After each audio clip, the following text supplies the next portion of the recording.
Uji kompetensi. Nomor 1. Di antara keempat grafik di bawah ini, manakah yang merupakan grafik dari bagian A? Perubahan berat badan seekor kucing dari lahir sampai usia 2 tahun.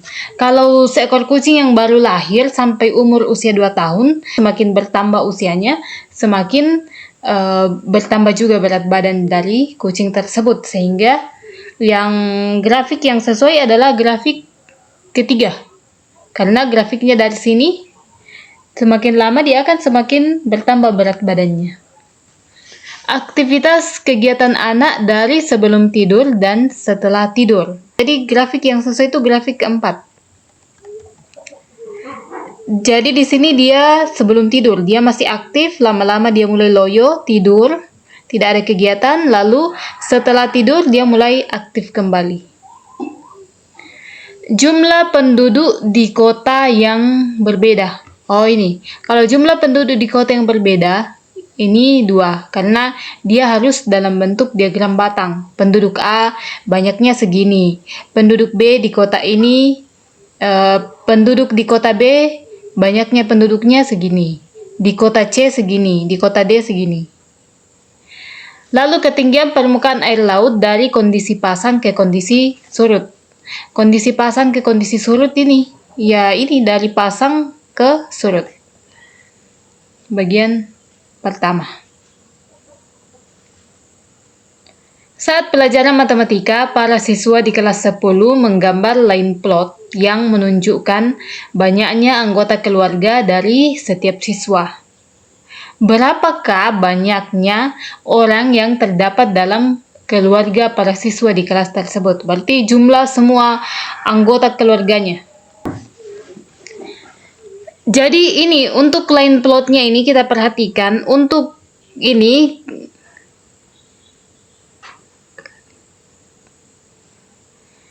untuk sumbu X di sini menyatakan banyaknya anggota keluarga. Lalu line plotnya di sini, yang X di sini menyatakan banyaknya siswa yang memiliki anggota keluarga sebanyak 2 misalnya. Jadi banyaknya siswa yang memiliki anggota keluarga sebanyak 2, ada 2 siswa. Ini kita buatkan tabel, jadi tabelnya seperti ini, kita tinggal isi untuk siswa yang banyaknya anggota keluarganya 2. Ada berapa tanda silang di sini? 1, 2. Maka banyak siswa adalah 2. Untuk anggota keluarga sebanyak 3, berapa siswanya? 1, 2, 3, 4, 5. Ada 5 siswa. Yang anggota keluarganya 4. Ini 4. Maka kita hitung berapa nilai X di sini. 1, 2, 3, 4, 5, 6, 7, 8, 9, 10, 11. Ada 11 siswa. Begitu seterusnya untuk yang anggota keluarganya ada 5, 1, 2, 3, 4, 5, 6. Untuk yang anggota keluarganya ada 6, 1, 2, ada 2 siswa. Yang anggota keluarganya 7, tidak ada siswa. Dan untuk anggota keluarganya sebanyak 8, ada 1 siswa. Sehingga banyaknya orang dalam line plot ini bisa dihitung. Seperti ini, banyaknya orang adalah 2 banyaknya anggota keluarga kali banyaknya siswa. 2 kali 2, 3 kali 5, 4 kali 11, ditambah 5 kali 6, ditambah 6 kali 2, ditambah 7 kali 0, tambah 8 kali 1. Nah ini, lalu banyaknya keluarga itu 2 kali 2, 4, 3 kali 5, 15, 4 kali 11, 44, ditambah 5 kali 6, 30, tambah 6 kali 2, 12, tambah 7 kali 0, 0, tambah 8 kali 1, 8. Sehingga banyaknya orang ada 113 orang. Seorang siswa yang bernama Jono berkata, "Line plot ini salah. Anggota keluarga saya berjumlah 8 orang. Saya memiliki jumlah anggota keluarga yang terbanyak. Mengapa tanda silang, tanda X, di atas angka 8 malah jadi yang paling pendek?" Jawablah pertanyaan Jono. Jono salah mengartikan line plot. Tanda silang menunjukkan banyaknya siswa yang memiliki jumlah anggota yang tertera pada sumbu X. Nah, di atas angka 8 ini ada satu tanda silang. Artinya, hanya Jono saja yang memiliki anggota keluarga sebanyak 8 orang. Hasil 4 ulangan matematika Dodi adalah 81, 79, 90, dan 70. Ulangan kelima baru akan dibagikan. Guru Dodi menyampaikan ke Dodi bahwa Dodi boleh memilih apakah mau menggunakan median atau menggunakan min sebagai nilai rapornya. Namun, Dodi harus menentukannya sebelum ia menerima hasil tes matematika yang kelima. Nah, sekarang pertanyaannya, hitunglah min dan median dari keempat hasil ulangan matematika Dodi. Jadi kita urutkan terlebih dahulu datanya, data nilai ulangan Dodi, ada 70, 79, 81, dan 90. Lalu kita tentukan rata-ratanya. Rata-ratanya kita jumlahkan semua nilainya, dibagi dengan banyaknya data, 4 data. Sehingga kita dapat 320 dibagi 4, maka rata-ratanya adalah 80.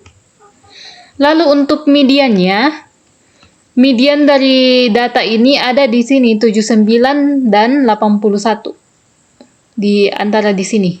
Sehingga kita jumlahkan 79 tambah 81 dibagi 2 adalah 160 dibagi 2. Maka nilai mediannya adalah 80 juga. Selanjutnya, jika Dodi tidak yakin dengan hasil ulangan kelimanya, manakah yang sebaiknya ia pilih, min atau median? Nah, kemungkinan besar datanya seperti ini. Kalau dia tidak yakin dengan hasil ulangan kelimanya, berarti datanya nilainya mungkin akan di bawah 70. Nah, oleh karena itu sebaiknya dia memilih nilai median. Karena jika dia memilih nilai median, maka kemungkinan besar nilainya akan bergeser ke ini 79. Angka di sini, mediannya ini 79. Ya, tidak jauh beda lah dari yang sebelumnya 80. Tapi kalau dia memilih rata-rata, itu nilainya akan sangat berubah, akan jauh dari 80. Jadi sebaiknya dia memilih nilai median. Lalu bagian C, bagaimana jika Dodi yakin dengan hasil ulangan kelimanya? Manakah yang sebaiknya ia pilih, min atau median? Jadi bentuk ulangan kelimanya, kalau misalnya dia yakin dengan ulangan kelimanya, jadi dia di atas 90. Sehingga kita menyarankan dia sebaiknya mengambil nilai min. Karena kalau di atas 90 ini sangat berpengaruh terhadap nilai minnya. Dia akan lebih tinggi lagi dari nilai ini, 80. Dalam ujian fisika, rata-rata nilai dari 8 siswa adalah 65. Rata-rata grup kedua yang berjumlah 12 siswa adalah 72. Hitunglah rata-rata gabungan dari kedua kelompok ini yang berjumlah 20 orang. Di rata-rata pertama ditambah rata-rata kedua nanti. Oke, kita mulai dari rata-rata pertama. Untuk menentukan rata-rata pertama sama dengan sigma X, banyaknya jumlah semua data dibagi banyak data. Nah, tapi kan di dalam soal diketahui rata-ratanya 65 yang pertama. Sehingga X1 sama dengan 65. Kemudian jumlah semua data itu tidak ada. Jadi kita tulis sigma X1. Lalu jumlah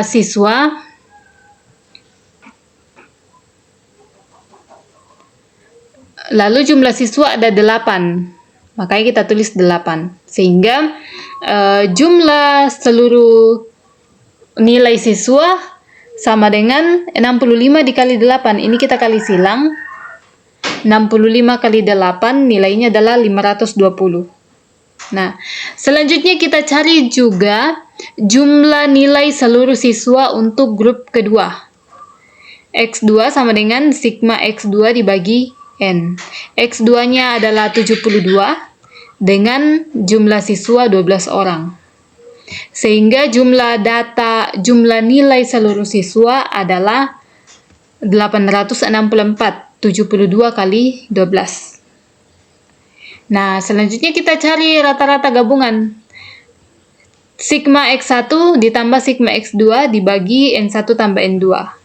Sigma X1 kita dapat 520 ditambah 864 dibagi jumlah datanya adalah 8 tambah 12. 520 tambah 864 nilainya 1384 dibagi 20, maka kita dapat nilai rata-ratanya adalah 69,2. Selama tahun ajaran yang lalu, diperoleh data banyaknya hari di mana siswa tidak hadir. Ini untuk absennya 0, yang tidak pernah absen ada 12 orang, yang absen 1 kali 20 orang, yang absen 2 kali 10 orang, absen 3 kali 7 orang, yang absen 4 kali 5 orang. Bagian A, hitunglah kuartil 1 dari data ini, lalu interpretasikan hasilnya. Sebelum kita hitung kuartil 1, kita tentukan terlebih dahulu berapa banyak data di sini. Jadi kita jumlahkan semua nilai frekuensinya. 12 tambah 20 tambah 10 tambah 7 tambah 5, nilainya adalah 54. Jumlahnya 54. Sehingga kita sudah dapat banyaknya data di sini adalah 54 data. Nah, setelah kita dapat datanya 54, kita tentukan kuartilnya. Jadi kuartil 1, letak kuartil 1 adalah 1/4 dikali banyaknya data. 1/4 dikali 54 adalah 13,5. Berarti data terletak pada data ke 13,5. Ini 12, sudah 12, 20, berarti 13,5 ada di sini. Data 13,5 terletak di data ke-13 dan data ke-14. Sehingga data ke-13-nya ditambah data ke-14, 1 ditambah 1 dibagi 2, maka kuartil 1-nya adalah 1. Nah, interpretasinya seperti ini. Ada 25% siswa yang memiliki jumlah hari absen kurang dari 1 hari. Hitunglah jangkauan interkuartil dari data ini. Jangkauan interkuartil itu artinya kuartil 3 dikurang kuartil 1. Jadi kita cari dulu kuartil 3-nya sebelum kita masuk mencari jangkauan interkuartil. Nah, kuartil 3 terletak di data ke 3/4 dikali banyaknya data. 3/4 dikali 54 adalah 40,5. 40,5 di sini kita cari 12 tambah 20, ini 32 tambah 10, 42. Maka data kuartil ketiganya ada di sini. Data ke-40 dan data ke-41. Data ke-40 dan 41 itu ada di sini 2.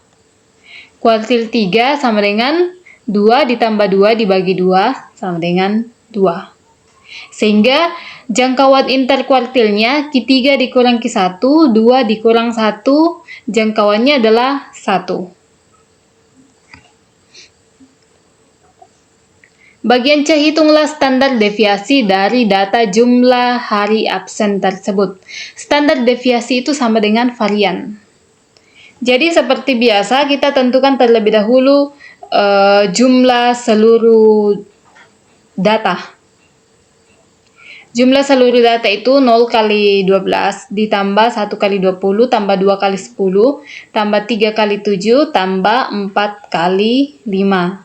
Maka jumlahnya adalah 81. Kemudian sigma X kuadrat. Sigma X kuadrat itu 0 kuadrat dikali 12, 1 kuadrat dikali 20, 2 kuadrat dikali 10, 3 kuadrat dikali 7, dan 4 kuadrat dikali 5. Jadi yang dikuadratkan ini nilai yang atas. Kita dapat sigma X kuadrat adalah 203. Nah, selanjutnya kita masukkan dalam rumus varian.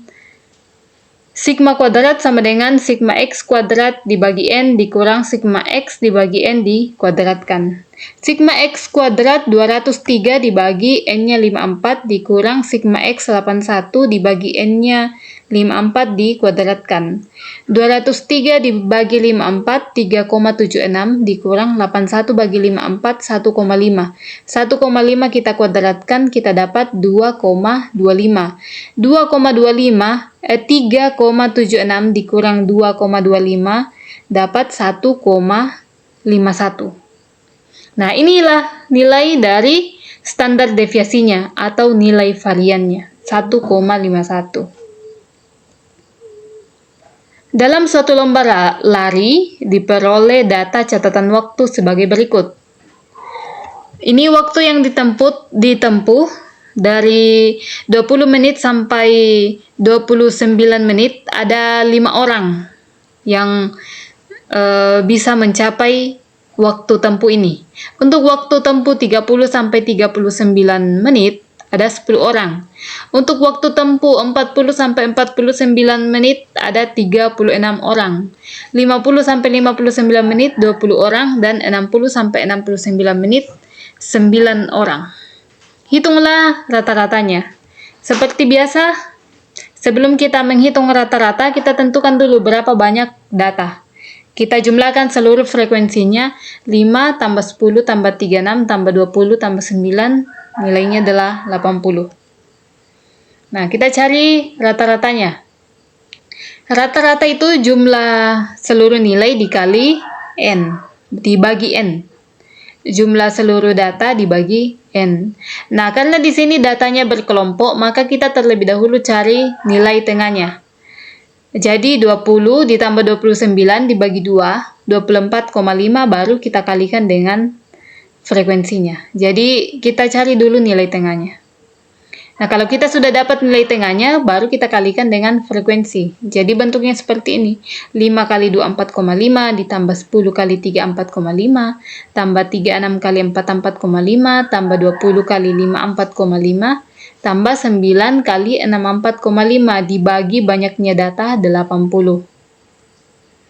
Maka kita dapat nilainya adalah 3740 dibagi 80, maka rata-ratanya adalah 46,75.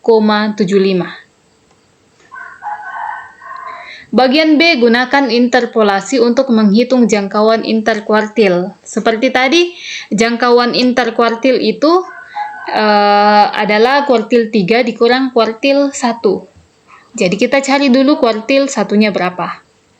Kuartil 1 terletak pada data ke seperempat dikali banyaknya data, 80. Seperempat kali 80 adalah 20, berarti data ke 20. Kita cari data ke 20, 5, ini 15, berarti data ke 20 ada di sini. Berada pada kelas 40 sampai 49. Nah, kita tentukan batas bawah.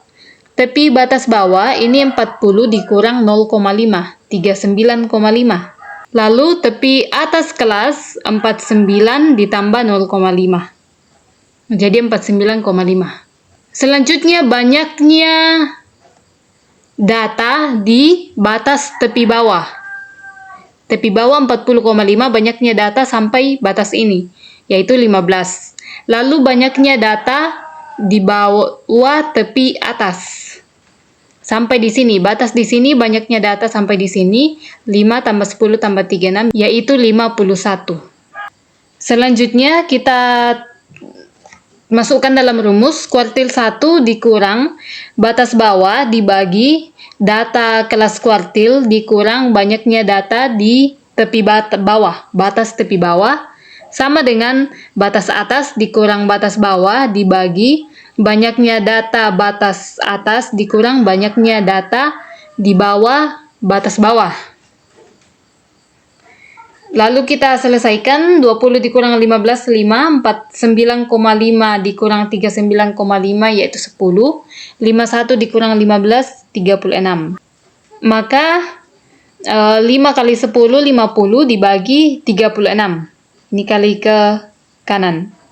50 bagi 36 itu 1,39. Lalu kuartil 1 sama dengan 1,39 ditambah ini pindah ke kanan menjadi positif ditambah 39,5. Maka kuartil 1-nya adalah 40,89. Selanjutnya kita cari kuartil 3. Data kuartil 3 terletak pada data ke-3/4 dikali 80. 3/4 kali 80 adalah 60, berarti data ke-60. Data ke-60 ada di sini. 50 di kelas 50 sampai 59. Nah, di kelas 50 sampai 59 kita tentukan batas bawahnya, tepi bawah kelas. 50 dikurang 0,5, 49,5.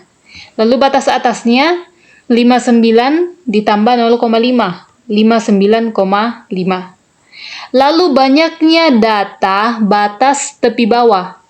Dari sini, batasnya di sini 5 tambah 10 tambah 3, 6, maka datanya ada 51. Lalu banyaknya data batas tepi atas. 5 tambah 10 tambah 3, 6 tambah 20, datanya sebanyak 71.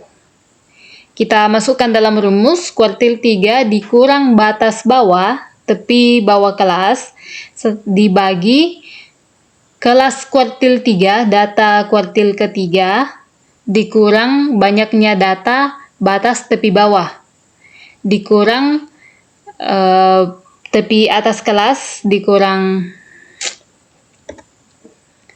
Kita masukkan dalam rumus, kuartil 3 dikurang tepi bawah kelas, dibagi data kuartil ketiga, dibagi dengan banyaknya data di batas tepi bawah. Sama dengan tepi atas dikurang tepi bawah, dibagi banyaknya data batas tepi atas, dikurang banyaknya data batas tepi bawah. Maka kita tentukan nilainya 60 kurang 5, 1, 9. 59,5 dikurang 49,5, 10. 71 kurang 51, 20. 9 kali 10, 90 dibagi 20. Nilainya adalah 4,5. Sehingga kuartil 3 yaitu 4,5 ditambah 49,5. Maka kita dapat kuartil 3-nya adalah 54. Nah, kita sudah dapat kuartil 3 dan kuartil 1. Selanjutnya jangkauan interkuartil. Kuartil 3 54 dikurang 40,89. Maka kita dapat jangkauannya adalah 13,1. Bagian C, jika diketahui sigma fx sama dengan 3740 dan sigma fx kuadrat adalah 183.040, di mana x adalah nilai tengah dari tiap kelas. Maka tentukanlah nilai dari varian dan simpangan baku dari catatan waktu para pelari. Ini kan karena kita sudah ketahui sigma fx-nya sama dengan 3740 dan sigma fx kuadrat adalah 183.040. Selanjutnya kita masukkan dalam rumus varian sigma kuadrat sama dengan sigma x kuadrat dibagi n dikurang sigma x dibagi n kuadrat. Nah, sigma x kuadratnya adalah 183.040 dibagi 80 dikurang 3.740 dibagi 80 dikuadratkan. 183.040 dibagi 80 nilainya adalah 2.288.